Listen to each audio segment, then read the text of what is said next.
Good to see you, everyone. My name is Robbie Howell. Mesoamerica continues to be one of the most hotly anticipated regions for Age of Empires 2 to return to. However, particularly for English-speaking hobbyists like myself, it is quite difficult to research, and as such, my past builds have been limited in the true authenticity that they are able to capture. But that ends today, thanks to a very special guest. I am very proud to present to you my new build for the MIXTECS, which I have labeled as a defensive and archer civilization. MIXTECS are a people that you have probably heard of in the past, but I bet many of you don't know a ton about them. I certainly didn't when I went into this build, and as such, I brought on a fantastic collaborator to help me out. Huge thanks to longtime commenter and friend of the channel, Amiki. He's a fantastic wealth of knowledge about Mesoamerica and other topics besides, and he has elevated this build to a degree of authenticity never before seen on my channel in regards to Mesoamerica, and I profoundly thank him for his help. Also, thanks to my mod squad for their consultancy on the feasibility of certain bonuses when implemented. Along those lines, before we begin, let's talk about my approach. If you're new to the channel, let me give you a quick overview. For those who have been with me for a while, you'll know the ropes here. I'm going for historical authenticity while trying not to step on existing toes where I can. I'm going for boundary pushing but implementable ideas. Everything you see here is technically moddable into the game, and please correct me if not. And of note, I am a hobbyist, not a historian. I simplify, get stuff wrong all the time. All of my sources are linked in the speaker notes of this slide, and images are credited likewise. Though I should note that this build is going to be far more authentic than average. If you want to support this channel, please subscribe, leave a like, comment, join the Discord, and support me on Ko-Fi if you have a couple bucks to spare. Let us move on to an overview of the MIXTECS. They are another inhabitant of what is now Oaxaca, a highland region in southern Mexico, extremely mountainous, now an arid chaparral, but once lush and prosperous. They were western neighbors to the Zapotecs, who I've covered on this channel before. Go take a look up here. The Zapotecs are absolutely integral to the story of the MIXTECS, and the two coexisted for most of their history. The MIXTECS called themselves Nyosavi, or Nyozahui, which means cloud or rain people. They had hundreds of small city-states which all intercompeted for dominance, but never truly unified completely into a full empire, though there were many smaller sub-empires amongst them. Almost every single hilltop in the Oaxaca was an independent fortified settlement, and all of them were fiercely defended and fiercely competitive with each other. They schemed and fought constantly. They were described to me by Amiki as the Mesoamerican Game of Thrones. They were, however, prevented from descending into complete anarchy, practically like a huge battle royale, by the great oracles, the Yaha Yahweh. They were the ones who regulated warfare and competition within MIXTEC society. Also notable about the MIXTECs is that women held roles of authority within their society, with records showing female rulers, female oracles, priests, generals, and even soldiers. This sets them apart from their nearby neighbors.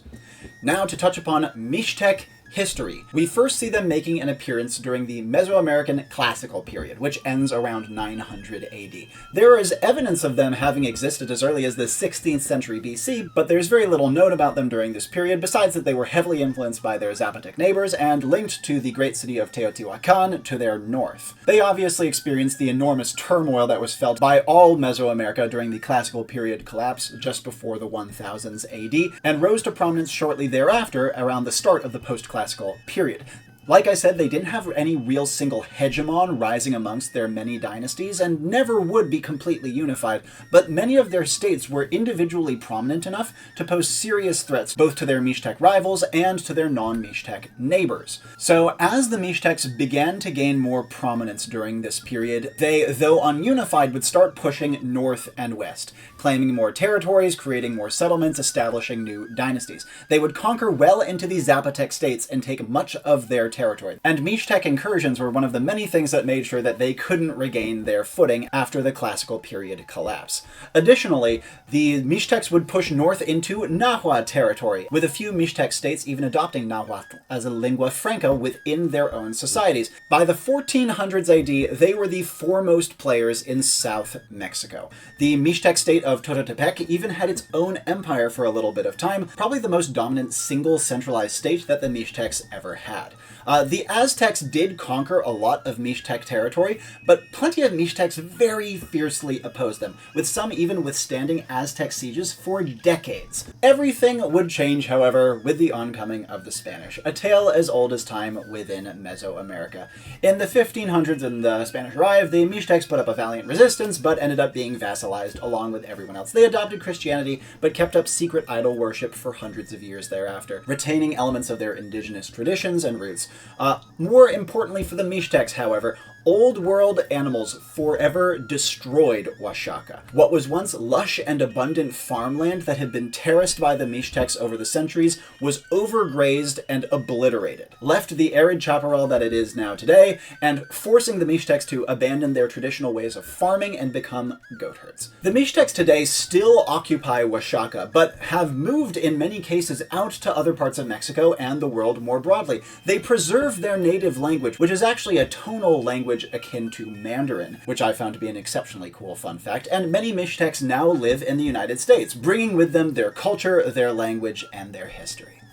Now that we have an understanding of where the MIXTECs come from historically speaking, let's take a look at their flavor, the lovely aesthetic details that make civilizations in Age of Empires 2 special. Their language would be MIXTEC. What a surprise! It still survives today, and so we know quite a bit about it.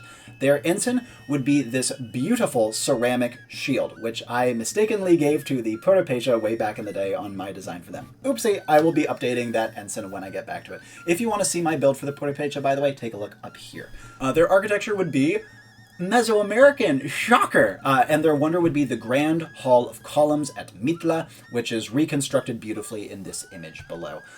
Their castle, this was something that Amiki found that I thought was so cool, would be this gorgeous custom skin made by user Abejin. Shout out to Abejin for this amazing work. Amiki, who is an incredibly knowledgeable Mesoamerican historian, said that it is one of the most faithful and authentic Oaxacan-style Mesoamerican fortresses that you could possibly put into an AoE2 framework. So props to you, man. This thing looks amazing, and is the first example of me using custom sprite work on a build on my channel. Now that we have flavor out of the way, let's talk about their campaign. We went back and forth for a little while on which one we would use, but at the end of the day, it has to be Lord 8 Deer Jaguar Claw. MIXTECs have such cool frickin' names. He was the greatest MIXTEC lord who unified more MIXTEC states than any other individual person ever had in history. He fought against the Aztecs to the north, the Zapotecs to the east, and even dealt with some, like, Mayan-adjacent peoples as well, giving him a good amount of civilization diversity as compared to a lot of other MIXTEC campaigns who would be stuck mostly fighting other MIXTECs.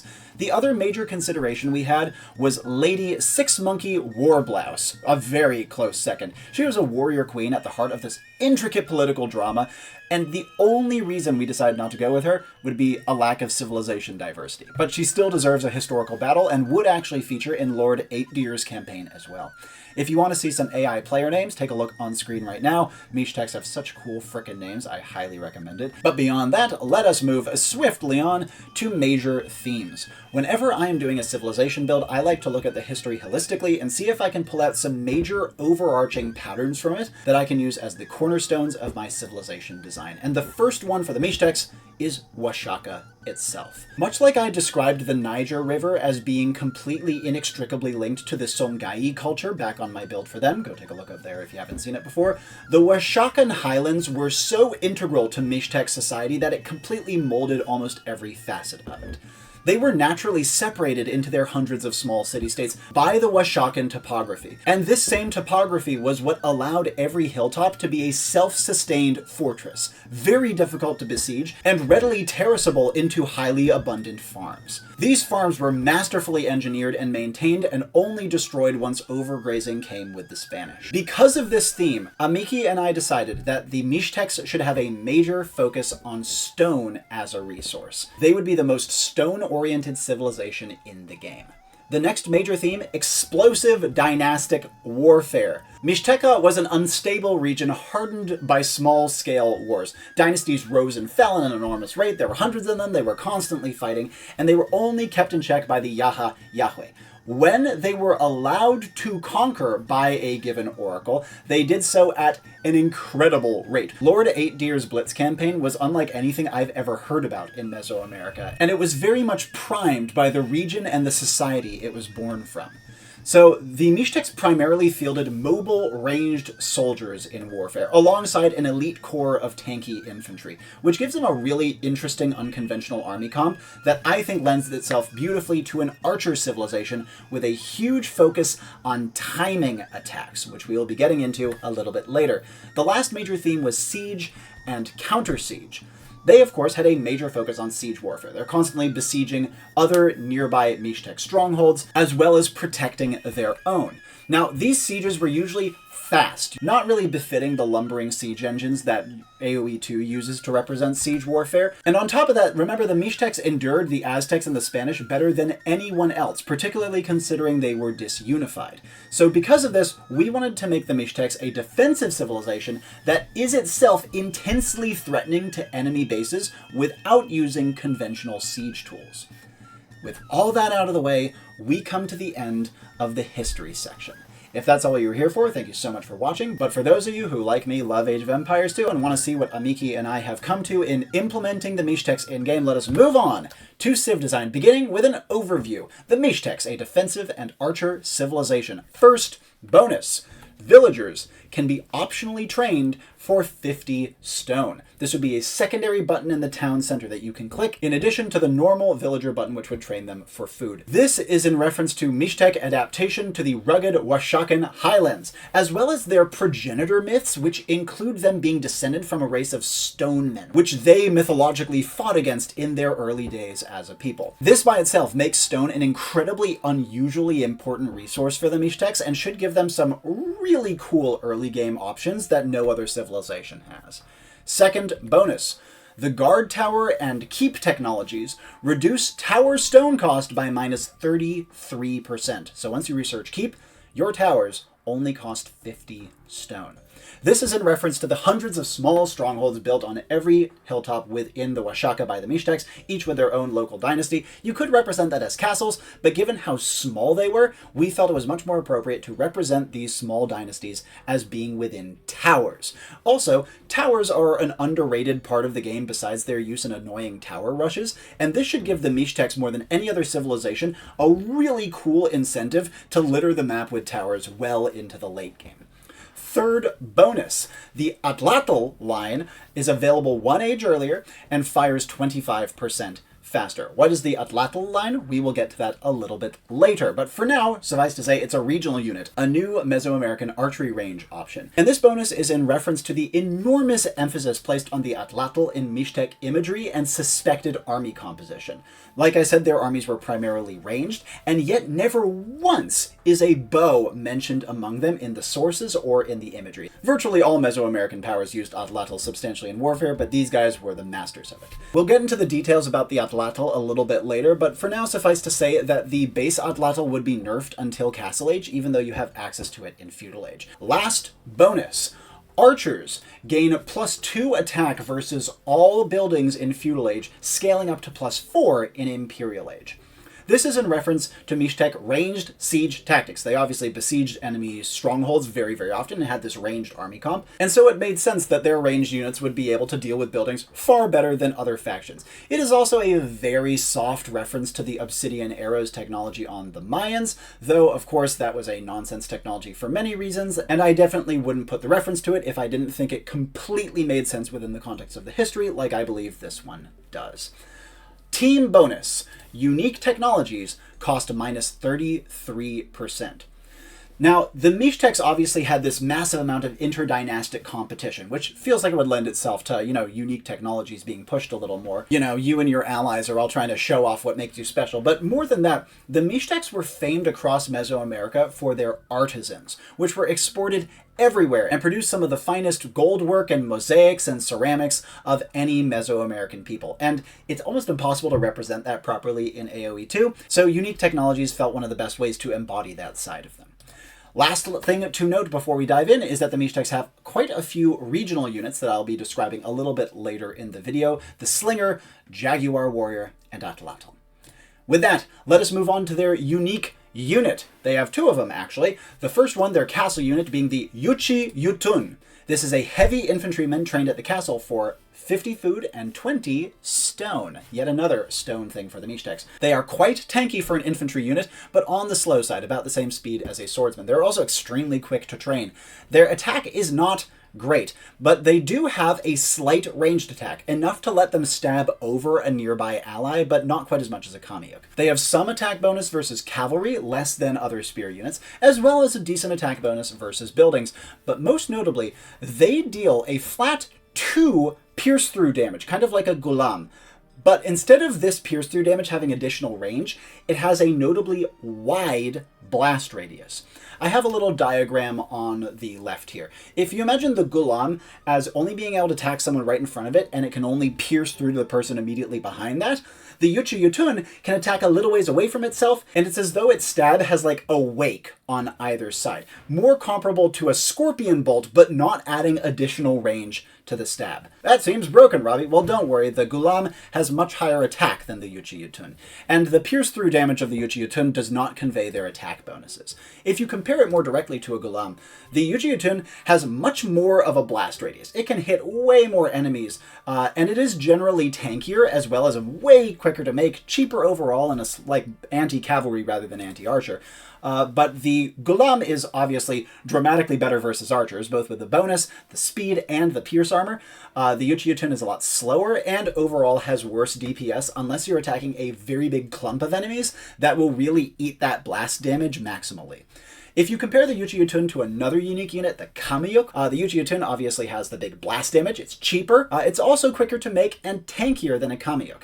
However, it has much worse single target DPS than a Kamiuk and worse range, so it won't do the Kamiuk-like snowball-y thing nearly as well, and it also gets less bonus damage versus cavalry. So a very textured unit that really, I think, feels very different from any other unit currently in the game. I've talked a bunch about the MIXTEC focus on ranged troops, but they did have substantial infantry presences as well. Big phalanxes, possibly even using shield walls, that would protect archers by holding key choke points. As such, this unit is slow and tough and has bad damage by itself, but in a group, these things, because of their blast damage, will absolutely shred through clumps of enemies, which I think represents their phalanx warfare in a unique and interesting way. This unit also wields the iconic sawtooth lance of the MIXTECS. They focused on spears way more than a lot of Mesoamerican cultures in melee, as well as with the Atlatl, and some of their spears have these like jagged sawtooth pieces coming down the side, often made with obsidian stone. Hence the stone cost, plus the MIXTECS overarching stone theme. Now, the Uchiutun upgrades to Elite in Imperial Age for 600 food and 750 gold.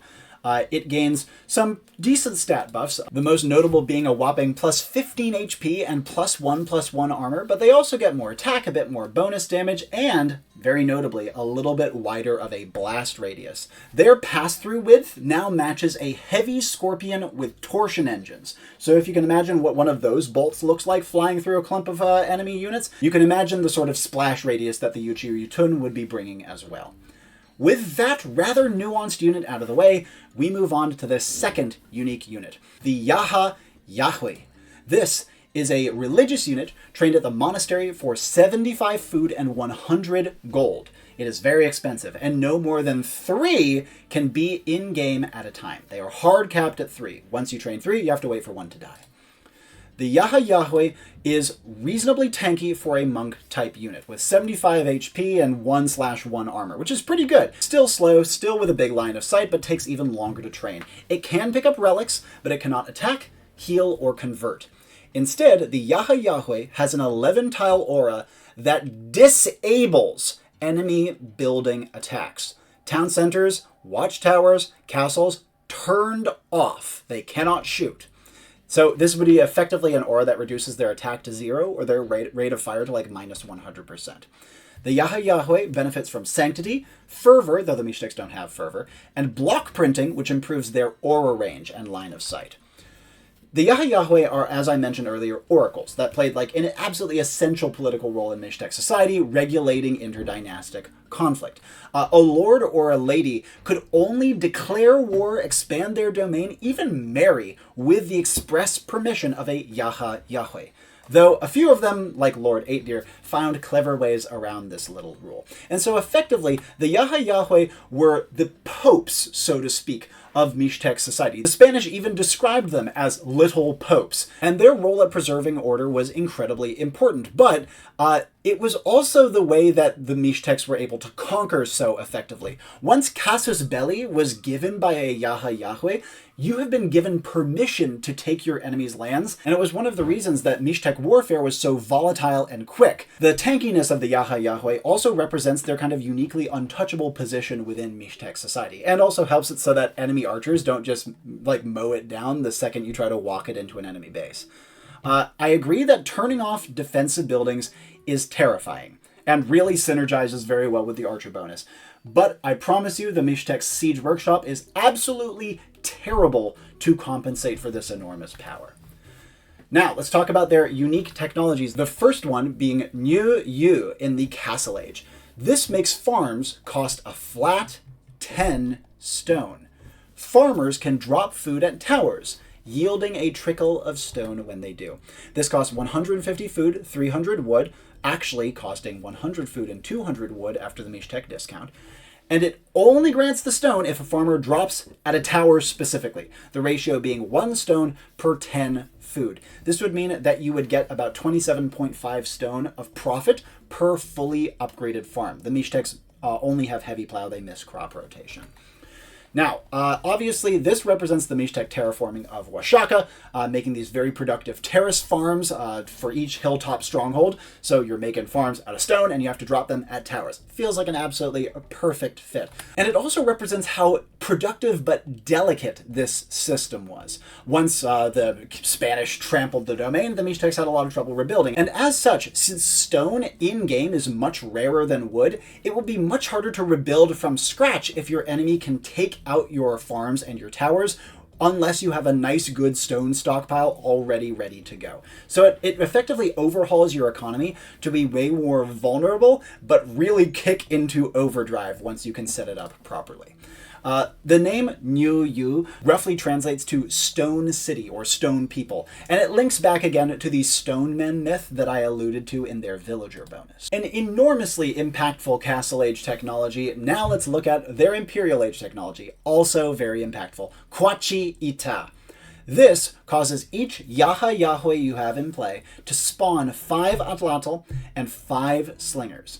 For the rest of the game, all enemy fortifications, walls, towers, castles, not town centers, are revealed. This costs 450 food, 450 gold, 300 and 300 after the discount. Much like the northern Nahua peoples, the MIXTECs held ceremonial flower wars, though these seem to have been less focused on capturing prisoners. And I should emphasize, seem to have been. It's hard to tell for sure, though their emphasis on ranged warfare would make it harder to take prisoners if you're just shooting them to pieces. This technology, however, is also representing the casus belli part of the Yahweh unit. When you research this, your oracles effectively give you carte blanche to destroy your opponent. They spawn in a bunch of soldiers, and you can swarm them with the Yahweh, turning off the enemy fortifications. An absolutely terrifying Imperial Age prospect. And also, since you can position your Yahweh wherever you want, it means you could spawn in those soldiers from unexpected attack angles and really put serious pressure on your opponent.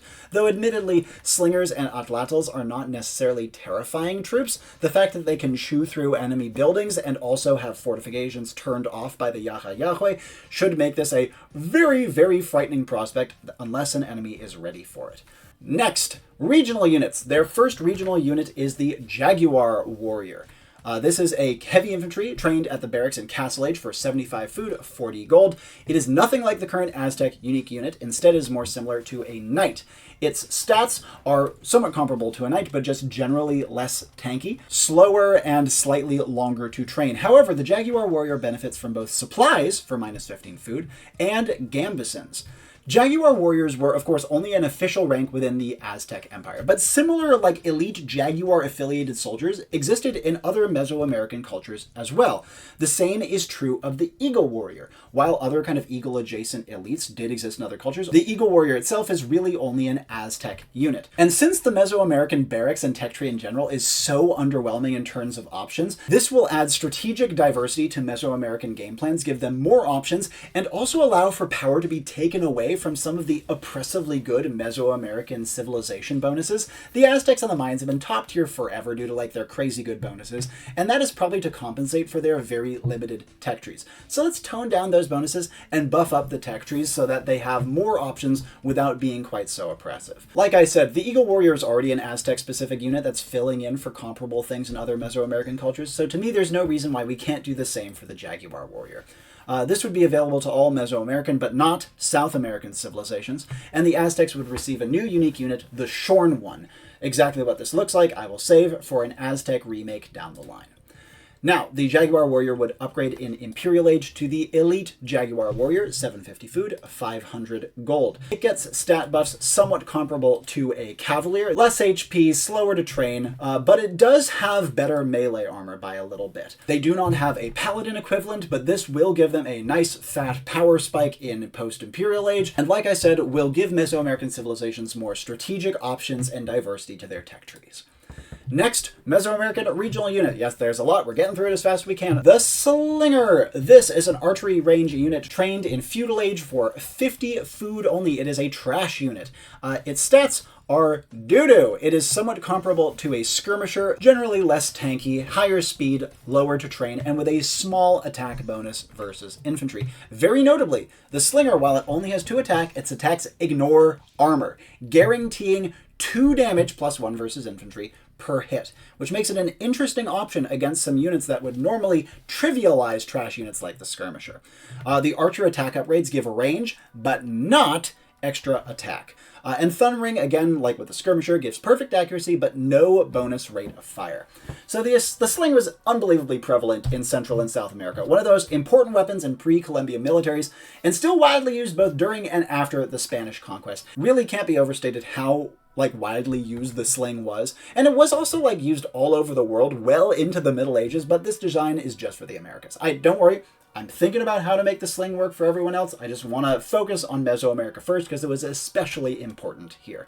So this unit will, like the Jaguar Warrior, help with American civilization's tech tree variety, let us tone down other elements to make them less insane, and also give them another trash unit besides the skirmisher and the spearman to help compensate for their lack of the hussar. It would be available to all Central and South American civilizations. Additionally, in Castle Age, the Slinger would be upgraded to the Elite Slinger for 200 food and 125 gold. It would get some okay stat buffs, again, kind of comparable to an Elite Skirmisher, but with different focuses. +1 attack, which again ignores armor, along with +1 range and line of sight, and +1 bonus damage, making it, again, slightly specialized towards infantry, but able to deal with plenty of other units as well. Also of note, the Incas and maybe other South American civilizations would also receive a further upgrade, the Imperial Slinger, which I will talk about when I get to those builds at some point in the future. Last regional unit. I know it's a lot, guys. We're going fast. The Atlatl. This is a Castle Age archery range unit, though available to the MIXTECS in Feudal Age, for 60 wood and 30 gold. Its stats are somewhat nuanced. If the Eagle Warrior is meant to be a Mesoamerican counterpart to the Light Cavalry, the Atlatl is their counterpart to the Cavalry Archer, though it has many differences between it. For example, the Atlatl has higher range than a CA, but also has minimum range. It's slower, but still faster than other archers. It has less HP, but more armor than a Cavalry Archer. It has better accuracy, but less rate of fire than a Cavalry Archer. And it also gets a small attack bonus versus Cavalry, benefiting in full from all archer attack upgrades. Thumbring, like with the Skirm, gives perfect accuracy, but no bonus rate of fire. So the Atlatl was, as mentioned, the second most prevalent ranged weapon in Mesoamerica after the sling, and to the MIXTECS, it seems to be the most prevalent that they used. It was extensively used before European contact, but also seems to have been more effective than other Mesoamerican weapons versus Spanish cavalry, according to some sources, hence the attack bonus versus cav. The fact that both the Aztec and the Mayan Castle Age unique technologies, Atlatl and Hulche Javelineers, are direct references to this weapon should be enough to convince you that it deserves to be in the game. And I should also note before you say, well, should this just be an upgrade to the skirmisher? No. Atlatl are not the same as javelins, so a simple skirm upgrade would not be sufficient. Javelins and atlatls were used extensively alongside each other, indicating that each had different strategic uses. As with previous, this is meant to add more diversity and options to the Mesoamerican tech tree. In this case, filling the niche of the cavalry archer fast-ranged unit, as well as a secondary counter to enemy cavalry, kind of like a camel. As with the Jag, this would be available to all Central but not South American civilizations currently in-game. In the Imperial Age, it would upgrade to the Elite Atlatl for 750 food and 400 wood. The stat bust would be pretty decent on this thing, kind of somewhere between Heavy Cav Archer and Elite Eagle Warrior upgrades, getting, for example, plus 10 HP and a little more speed, alongside more attack, range, line of sight, and 50% more bonus damage. Regionals finally done. Woo! Let's move on to some tech tree grades. The MIXTECS have a pretty wild tech tree. Let me walk you through it. Infantry, it's a B. They don't have two-handed swordsman or halberdier. Eesh. They don't even have supplies or squires. They also critically miss blast furnace and conscription. Oh, that hurts. But they do have elite eagles, they do have elite jags, they have their Yuchi Yutun, and also the Yaha Yahweh turning off fortifications is particularly relevant for infantry because the MIXTECS do have arson, and so they are going to be quite good at eating enemy buildings alive. I think a B is fair overall. Next, their archers, A-. They miss the crossbowmen, and yet they're an archer civilization. What the hell is this? Like I said, they have no direct references to bows in any of their sources, so this feels fair. But besides that, they got a great archery range. They miss the hand cannon, Parthian tactics, cavalry archers, blah-de-blah, and of course ring archer armor and conscription both hurt, but they got those crispy feudal age atlatls. They got their slingers and skirmishers, and all of these things get bonuses versus buildings, which is very scary. Additionally, they have Kwachi Ita to spawn in a shit ton of slingers and atlatls, and their Yaha Yahweh turning off building attacks will allow their anti-building archers to actually do some serious work to enemy fortifications. Overall, I think an A- is fine. I might even bump this up to an A, especially before the late game. Cavalry. Siege, it's a D-. The worst siege workshop in the game. They only have the Castle Age siege units, they don't have siege engineers, and they don't have trebuchets. Look at me in the eye. I did it. I made a civilization that doesn't get trebuchets. It's taken me 2+ years to do it, but I've finally done it, and I think it's actually going to work because the Yaha Yahweh, that can turn off castles and allow your infantry and your archers to eat enemy castles alive without any need of trebuchets whatsoever. So is this extreme? Yes. Is this unprecedented? I would argue, no, it is not. Look at the Dravidian stable. I would say that this siege workshop is the parallel to the Dravidian stable, and if any civilization is going to have it, it may as well be one that has great alternatives to siege in their infantry and archers, as well as having a perfect way to get around enemy castles besides using traps. Overall, D-. The Yaha Yahweh is the only reason it's not an F. Next, defenses. It's an A. They don't have fortified wall and bombard tower, but otherwise they have a perfect defensive tech tree. They obviously have bonuses for guard tower and keep, letting them spam towers everywhere. Their huge emphasis on stone is kind of a big buff to defenses in and of itself, and also their New U technology will give them even more incentive to build towers everywhere and get a renewable source of stone for more in post-Imperial Age. A for sure. Navy, it is a C. Yep, they miss cannon galleon, but they also don't have fast fire ship, dry dock, or shipwright. Yeah, they're a coastal power, but there's not really any evidence that they did much with it. It's a C. Next, their economy. It's a B. It's a weird economy, but a powerful economy. They have villagers that can cost stone. That's amazing in early game in many ways. But they miss bowsaw. That, plus their lack of crop rotation, really is pushing you into picking up New U in Castle Age. You will have to convert to the stone at some point. Not only because it's fitting for history, but it also gives them a really cool playstyle, and makes sure that you have a substantial economic weakness in post-Imperial Age, which 100% befits their history. Besides that, they miss gold shaft mining and guilds, so once again, your gold isn't going to be doing great, but hopefully your awesome supply of stone will help compensate for that to some degree. B, overall. Though I could see it argued being higher, it does just have a lot of downside and a lot of risk. Monks is a B+. They lack fervor, which hurts a lot, and they don't have atonement or illumination or heresy. But they do have the Yahweh, which is a very powerful unit that heavily defines their playstyle. It can pick up relics, so you might not even need to build a monk to get relics. And then Kwachi Ita just really wants to make sure that you have at least 3 of these guys out when you hit Imperial Age, so that you can do a huge batch spawn of archers and eat your enemy's base.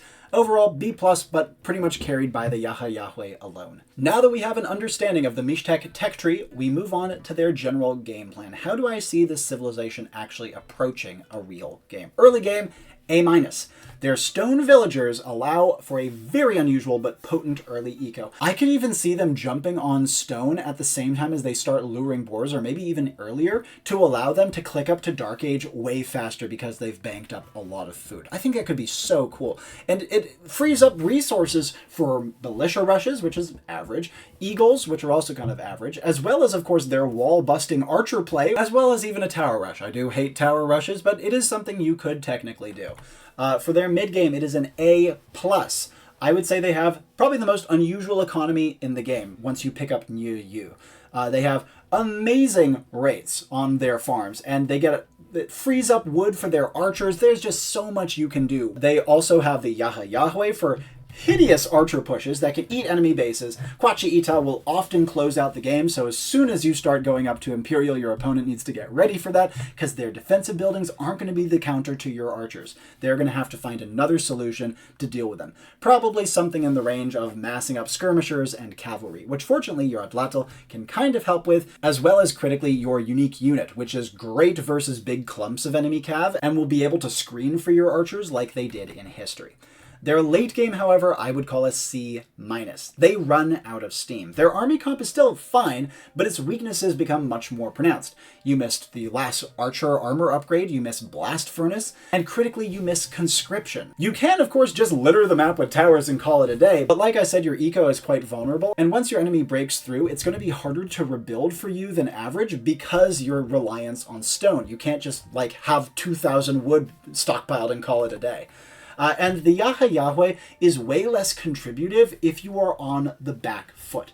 If you are able to be pushing your enemy into their base, the Yahweh is incredibly strong and oppressive. But it doesn't help at all if you're being pushed into your base. So more broadly looking at this civilization, they really want to be on the offense, despite their big focus on towers, particularly once you hit the mid-game. The towers are an awesome fallback. They can make sure your enemy can't really claw their way back in. It's going to be way harder to raid you, but for the most part, you want to be pushing the enemy hard.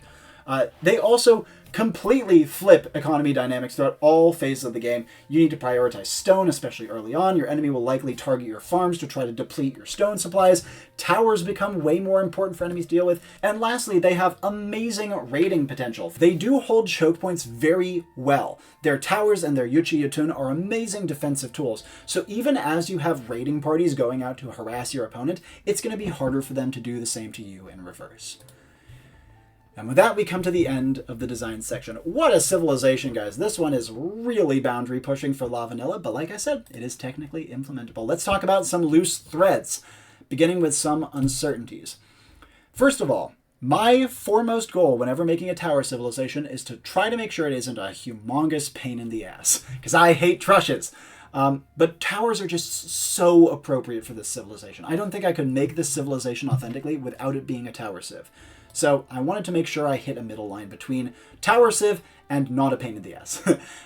Another uncertainty, they really have the weirdest eco in the game. Stone villagers, stone farms, stone trickle, stone everything. I think the stone focus is awesome and needs to stay, but I fully admit it could just be completely imbalanced. The goal is for it to be powerful and give big sustainability, but be really tough to rebuild if you are imprudent.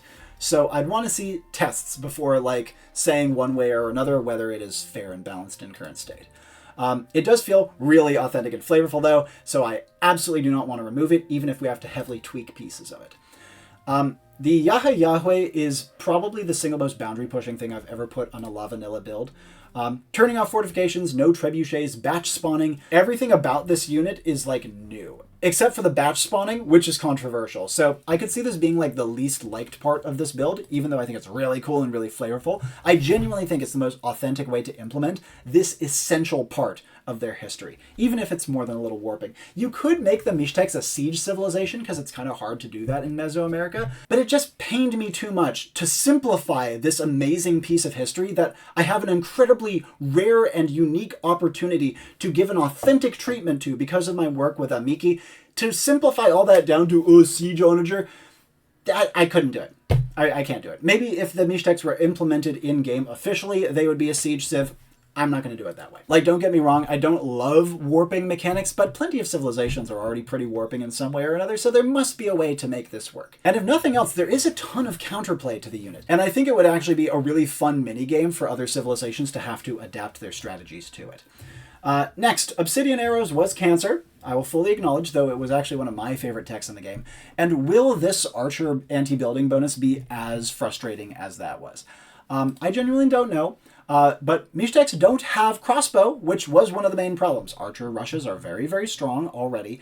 And so giving like Castle Age crossbows the ability to also murder house walls was definitely too much. Since they don't have this like marquee strategy, maybe that will be sufficient to make their anti-building stuff more interesting and approachable rather than just oppressive. And it is similar to the Saracen team bonus, which is still around, and people don't whinge about that constantly, so I'm inclined to say that this would be fair as is.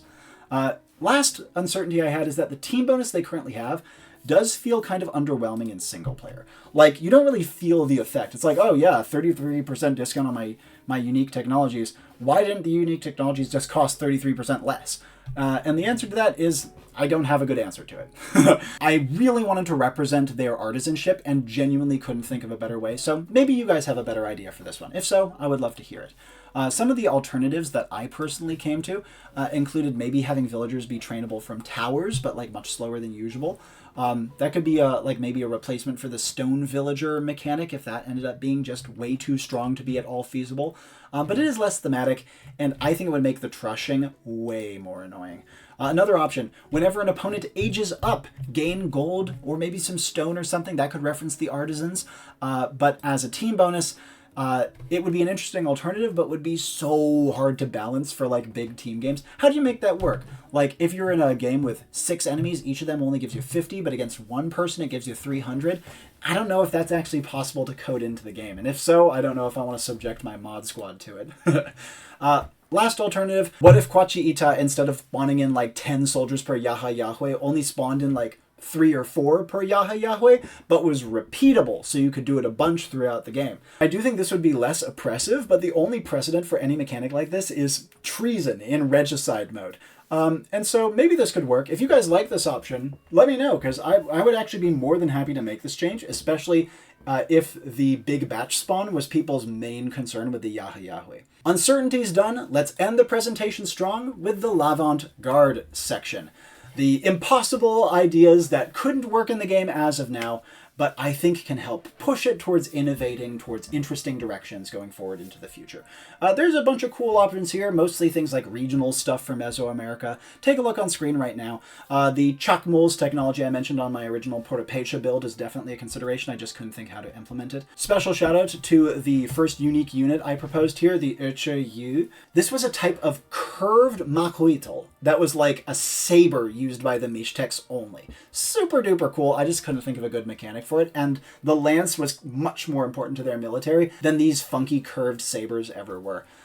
In terms of some tabled mechanics, the ones that I thought could be like maybe viable would be to have guard towers able to train certain archer units, and then keeps able to train more types of units so that you couldn't just like do it as an annoying tower rush thing. Something Amiki proposed was to let Eagle and Jaguar warriors swap to a ranged attack like the Roth, because they would have all used atlatls as sidearms. I loved this idea, but just couldn't figure out a way to implement it properly. Another idea I really liked was what if murder holes benefited slingers and atlatls to remove their minimum range and gave all units and buildings affected by murder holes a bit of bonus rate of fire. And even though I couldn't find space for these ideas, I hope you enjoy them, and maybe you'll get to see them someday if I'm able to create some sort of big extended tech tree for my civilizations at some point in future. But until then, Thank you guys so much for taking the time to watch. Before we end, let's take a look at the Likeliometer. In my opinion, how likely is it that the MIXTECS will appear officially in Age of Empires 2 in future? Almost certainly not containing all the weird stuff in this build, but at least somewhat similar in concept to my design here. And on the Likeliometer for the MIXTECS, we have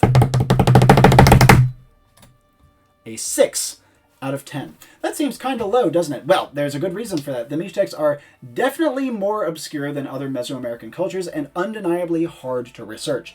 The fact that they didn't have many major empires and were instead mostly this confederation of city-states also could make them a lower priority by certain definitions, but I personally think it would be a huge mistake not to add them at some point. Even if they don't get added until like the second Mesoamerican DLC, I do think they are one of the best candidates within the region and only get edged out of like an 8 or a 9 out of 10 because of other civilizations like the Zapotecs and the Purepecha being far better known. But that's just what I think. Now I want to hear what you guys think. How'd you like the build? Huge round of applause to Amiki. Please give him a big thank you in the comments. His work was unbelievably contributive, and he really brought this civilization design to the next level. This was without a doubt the weirdest LAVAnilla build I have ever done, and if you can see ways to like simplify or streamline my ideas to keep the core theming but make them like a little less wacky, I would love to hear it. But you guys know that I love the wacky and I love the authentic. And if nothing else, you must admit that this is a very historically grounded and well-researched version of the MIXTECS, thanks in full to Amiki's work. So tell me what you think about this build, how you would change it, and what you would want to see next on my channel. But until then, my name is Robbie Howell, and ciao for now.